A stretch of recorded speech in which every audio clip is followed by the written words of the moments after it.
پر اگر ایک بھی صحیح حدیث نہیں ہو، ضعیف بھی نکال دو، پھر بھی ترک رفع الیدین کرنا رسول اللہ صلی اللہ علیہ وسلم کا اسی دین میں مشروع ہے۔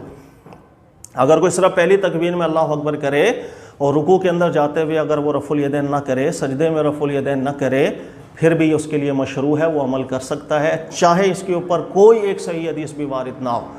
اس کی وجہ یہ ہے کہ استدلال کرنے والا شخص جس کو مہارت حاصل ہے وہ جانتا ہے ایک چیز ہے استدلال کرنے میں روایات، یہ جو ہمارے پاس روایات آتی ہیں، حدیثیں آتی ہیں کہ فلاں نے فلاں سے سنا، یہ چین بنا کر کے روایات ہم تک پہنچتی ہے، اور ایک استدلال ہے جو اس روایت سے بڑھ کر ہوتا ہے، وہ استدلال کہلاتا ہے اللہ کے نبی علیہ السلام کی اس سنت سے استدلال کرنا جو سنت اللہ کے نبی علیہ السلام نے اپنی زبان سے ارشاد نہیں فرمائی تھی لیکن امت میں جاری کر دی تھی۔ جو سنت رسول اللہ صلی اللہ علیہ وسلم نے عملی طریقہ کار سے اپنی مبارک زبان سے قولی طور پر ارشاد نہیں فرمائی ہو، اپنے عمل مبارک سے امت میں جاری کر دی، جسے تعامل بھی کہتے ہیں، اسے کہتے ہیں عملی سنت جو جاری کر دی رسول اللہ صلی اللہ علیہ وسلم نے۔ اسی عملی سنت سے آپ کا قرآن ثابت ہوتا ہے، اسی عملی سنت سے ہم ہر اس حدیث کو جو چاہے صحیح حدیث ہو، بخاری میں آئی ہو، مسلم میں آئی ہو، جو قرآن پاک میں کمی بیشی کی بات کریں ہم سٹاپ کر دیتے ہیں، ہم کہتے ہیں تعامل کے خلاف نہیں جائیں گے۔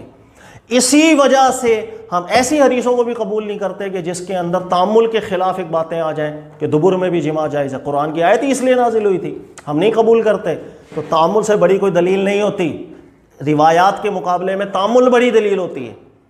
اب جب آپ کو یہ بات سمجھ میں آ گئی کہ امام مالک بھی ایک حدیث کو خود روایت کر رہے ہیں اور روایت کرنے کے بعد صحیح سند بول کے بھی اس پر عمل نہیں کرے، کہہ رہے ہیں نہیں ہوگا عمل، تعامل کے خلاف ہے، تو تعامل بڑی دلیل ہے۔ اب آ جائے رفع الیدین کے اوپر کہ رفع الیدین نہ صرف پہلی تکبیر میں کرنا اور باقی رکوع میں بھی نہیں کرنا، سمیع اللہ لمن حمیدہ کے وقت بھی نہیں کرنا۔ اب اس کی سب سے بڑی دلیل سنیے گا، امام مالک خود محدث ہیں، امام مالک خود حدیثیں لے کر آ رہے ہیں رفع الیدین کی کہ فلاں صحابی کہہ رہے ہیں کہ رسول اللہ صلی اللہ علیہ وسلم کو دیکھا گیا اور رکوع سے اٹھتے ہوئے بھی رفع الیدین فرما رہے ہیں، اس کے علاوہ بھی رفع الیدین فرماتے تھے۔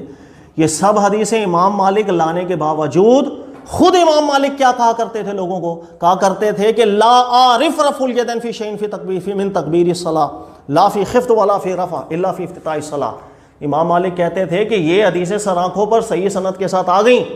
لیکن جو تعامل چل رہا ہے رسول اللہ صلی اللہ علیہ وسلم کے بعد سے، جتنے لوگ مدینہ کے اندر موجود ہیں جو صحابہ کی صحبتوں میں رہ کے آئے ہیں، جو صحابہ کے ساتھ بیٹھ بیٹھ کے نمازیں پڑھتے رہے ہیں، وہ پورے مدینے میں پھیلے ہوئے ہیں، کوئی بھی شخص رفع الیدین نہیں کرتا سوائے پہلی تکبیر کے علاوہ۔ لہٰذا ان حدیثوں کو لکھنے کے باوجود بھی امام مالک کہا کرتے تھے کہ نماز میں افضل یہی ہے رفع الیدین پہلی تکبیر کے اندر ہوگی، باقی نہیں ہوگی۔